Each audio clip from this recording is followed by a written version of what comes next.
Hi everyone, Chris Stout back again with my 2022 BMW R90, option 719. And in this episode of minor upgrades, few tools and no experience, I'm going to be putting on protectors for the cylinder heads. This is what they look like. I got them from Amazon. I'll put this in the notes below. And basically, it will add a little bit of color, a little going with the red, but a little extra protection for these. So it didn't come with instructions, but at least they put them online. So here's the computer and what we'll be taking a look at. What I have already done is these came separate when you order them. You can get this where it says nineT in a variety of different colors. I chose the red to go with the option 719 frame. And you can get this either in kind of just the raw aluminum or black. So again, I want to have a little bit more color. I've talked about this before, of trying to have less of a black engine on this bike and bringing in some color and bits and a little bit more, less flat, more shine to it. So that's the goal with this, as well as a little bit of extra protection. What I also installed, I'll just show you the other kinds of parts that came with it. This is my socket wrench with a, let's see, a T30 to take out there's 3 bolts we'll take out here, sorry for the finger there, and here. The piece itself will be spaced a little away from the cylinder head, and they've given us these. They've given us 5 for each side. I'm a little concerned with the instructions that they won't necessarily all fit properly, so I may just put them on the red and these ends here, but we'll see. I'm gonna kind of fiddle with it first before I install them. I'm gonna place it and kind of see what's what. These pieces did not come pre-installed, so there are 6 little bolts that came with it. I think they made a mistake because they sent me another set of bolts. Those didn't fit, so that was a little disconcerting. And then when I saw that there are others that did fit, that was good. So you can just kind of do that. I skipped ahead and added those, but they don't come on this way. Just real simple thing to do. And that's what the computer is showing us here, of doing those and then adding the little rubber pads that are self-adhesive on the back, which I'm gonna do in a little bit later. So I've marked out the parts here. These are the beveled washers. This is my own hex wrench. All these pieces will use that same size hex wrench and some washers. So I'm gonna set the camera down and then start taking off these bolts. Be right back. Okay, and we are back. So this was easy enough. These bolts have now been taken out here and here, just 3. This is what they look like. And then I'll be kind of just monkeying around and messing around with fitting this and figuring out where the rubber mounts go. I will show you in the instructions in just a second too, how we use these different washers and these different lengths of bolts to do that fitting, but it's gonna just take me a little fit test, and then I will be back. Okay, kind of midway through here, just with a little update. This back bolt, I don't know if the camera can get down in here, but this had the wider washer, so it's there. It's not tightened up all the way. Still got some slack here to go, so that's fine. This is the gap. I use my finger as a bearing, little finger. This is the gap that I have right now. I've not put in any of the little pads yet, because like I said, I want to kind of see how the fit would be without them. I didn't want to be working against myself. This is interesting. So we'll see if it's the same way on the other side. If it's just unique to the 2022 or whatever. I know there can be variations, I suppose. But I'm using the shorter bolt. It's not all the way, but I actually, sorry again, probably get you dizzy. Maybe you can tell, I'm pushing against this here, and I do not have a washer there. When I had a washer there, it was supposed to be this washer, which is about this thick.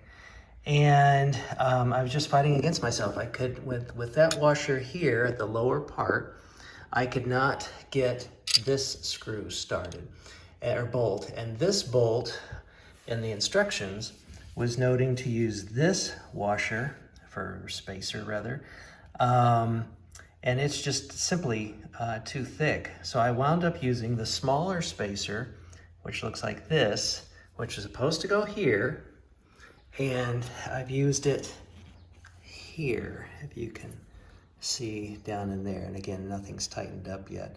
So I'm gonna start to tighten these things up, and before I do, I'm gonna probably put in some of these cushions, and I will probably place them here, but I'll figure that out and then show you when I come back. But kind of interesting having to always tweak something. Okay, update on this. When I tried to tighten, this is for reference, here's the front.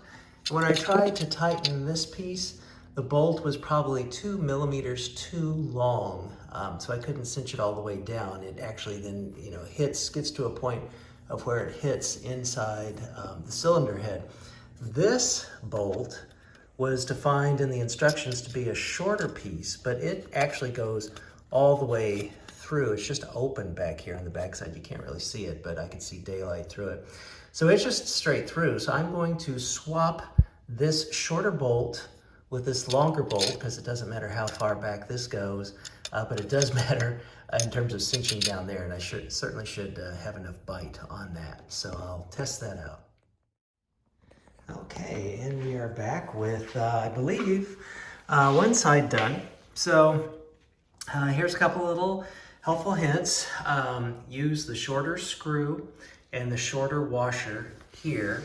And out of fairness to them, I might have misread the instructions that kind of don't appear, but online, where I bought it on Amazon. So again, that's down in the notes.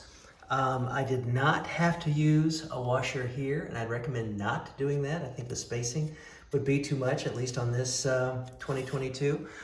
And then in the back here, everything went fine with that as to what I saw in the instructions. Maybe, I don't know, I'd hate to call it a pro tip since I'm not a pro, but I think I would suggest not putting in the little bumpers until you've got everything kind of properly placed, first of all, to see where you need them. If I would have done it according to the instructions, there would be 2 right here, and they wouldn't be big enough or thick enough to actually touch and provide any kind of constant contact and protection, which is kind of what I was wanting. I didn't want space in there. So the 3 points where there are contact are here, here, and here. And before I tightened up everything, it was easy enough to slide those down in there. They're just adhesive on the back. You peel that off, peel that little piece of paper off, and then they fit. So we'll see if it's similar or different on the opposite side, and I'll be back. So now we're on the left side of the bike, pretty much similar in terms of the bolts, standard stock bolts to remove. This one's a little different back here. It doesn't have that extension that we saw that was on the other side. So we'll see what that makes a difference vis-a-vis washers. And just since it leans on this side, don't have a chalk or a stand, be a little trickier, but just using that same wrench to, let's see, I think it was a 30, yeah, T30. We'll take those bolts off. Okay, and we are back. Again, this left side of the bike sort of has a history, if you've seen some of the other videos, of needing a lot of finesse. It started to just come together very nicely and quickly, and then trying to get everything put together finally just was finagling. I think part of it certainly is my lack of skill, but maybe another part of it is this isn't really NASA grade manufactured pieces either. So for this side, I wound up using the shorter bolt again here. I started off with the long one, and I did use the fat washer here, as you can see. And I used the longer bolt here, as I did in the other side, since it goes all the way through. And even though it was a different bolt to take off the back, so as a reminder, this was what it looked like on the right side. And basically, this is what it looked like on the left side. So it's really, or pardon me, this one, just really kind of different for some reason, these two pieces here. Nevertheless, I used that longer skinny spacer here. That worked out just fine. You can see it down in there. And again, big tip, use your padding once you've got it kind of in place. So I wound up using 2 here. That was a good spot for the space. And then 1 back here. Everything else, the space was so much that nothing would be buffering or touching. So let's see if I can do a walk around of it a little bit. So here's what it looks like. Bug's eye view on the left side. And here's what it looks like on the right side. So again, I think it does a nice job of adding not just some protection, but a little bit more bright spots to it. And I do really very much like this part. I think is actually very highly good quality manufactured aluminum.